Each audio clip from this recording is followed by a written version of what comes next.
तीसरा शब्दालंकार है श्लेष अलंकार।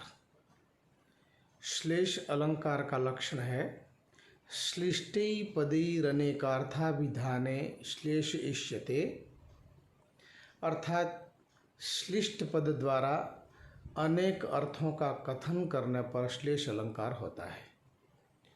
श्लिष्ट पद अनेकार्थक शब्द के रूप में प्रयुक्त होता है। यमक अलंकार एवं श्लेष अलंकार में मूलभूत अंतर यह है कि यमक अलंकार में शब्द की आवृत्ति होती है और अर्थ की भिन्नता होती है, लेकिन श्लेष अलंकार में शब्द एक ही बार प्रयुक्त होता है, लेकिन प्रत्येक बार उसका अर्थ भिन्न भिन्न होता है।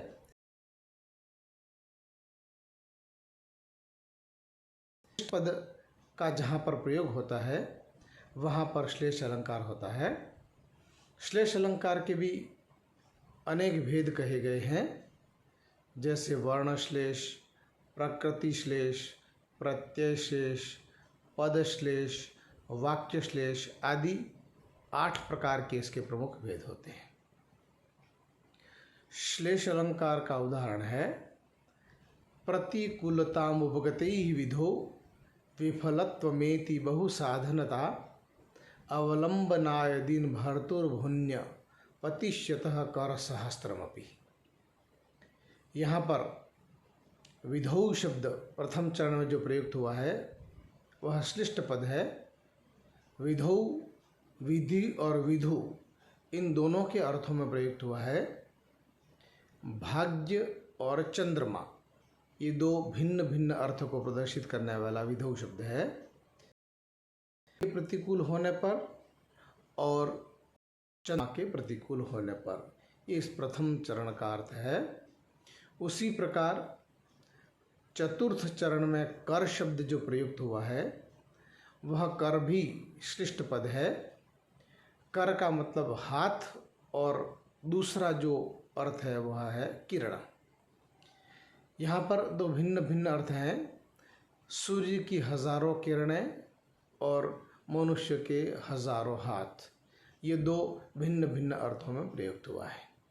तो यहाँ पर विधौ और कर ये दोनों श्लिष्ट पद हैं जो एक ही बार प्रयुक्त होकर के भिन्न भिन्न अर्थों को प्रदर्शित कर रहे हैं, अतः यहाँ पर श्लेष अलंकार प्रयुक्त हुआ है। इसे वर्णश्लेष कहा जाता है। एक उदाहरण पद का द्वितीय और अवान्तर अर्थ है पृथुकार्त स्वरपात्रम भूषित निशेष परिजनम देव विलसत करेणु गहनम संप्रति समवावयो सदनम। यहाँ पर एक भिक्षुक राजा के दरबार में जाता है और वह एक ही पद्य में राजा की और अपने स्वयं की घर की स्थिति का वर्णन करता है।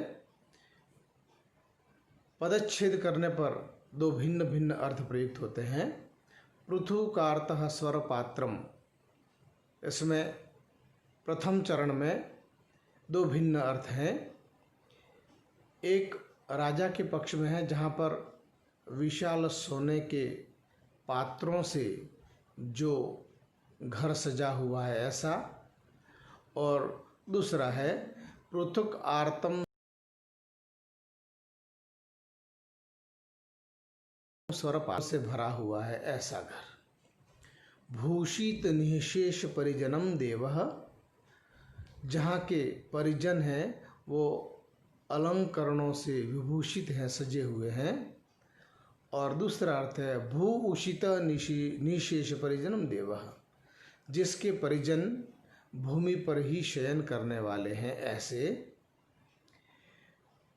विलसत करेणु गहनम, जहाँ पर मदमस्त हाथियों का आवाज़ है या जिनका चिंगाड़ है, ऐसे आंगन वाला जिसका घर है ऐसा। और उस भिक्षुक के पक्ष में विलसत करेणु गहनम, जहाँ पर चूहों के बिल के द्वारा मिट्टी निकाली गई है और अनेक जगह बिल है, ऐसा जिसका गहन है। संप्रति सममास याचक भिक्षुक ने राजा के घर की स्थिति और अपने स्वयं की घर की स्थिति वर्णित कर दी है। उसमें पूरा का पूरा यह जो श्लोक है वह श्लिष्ट पदों में प्रयुक्त हुआ है। उसमें विच्छेद करने पर और विग्रह करने पर भिन्न भिन्न अर्थ की प्राप्ति हो रही है, इसलिए यहाँ पर श्लेष अलंकार प्रयुक्त हुआ है।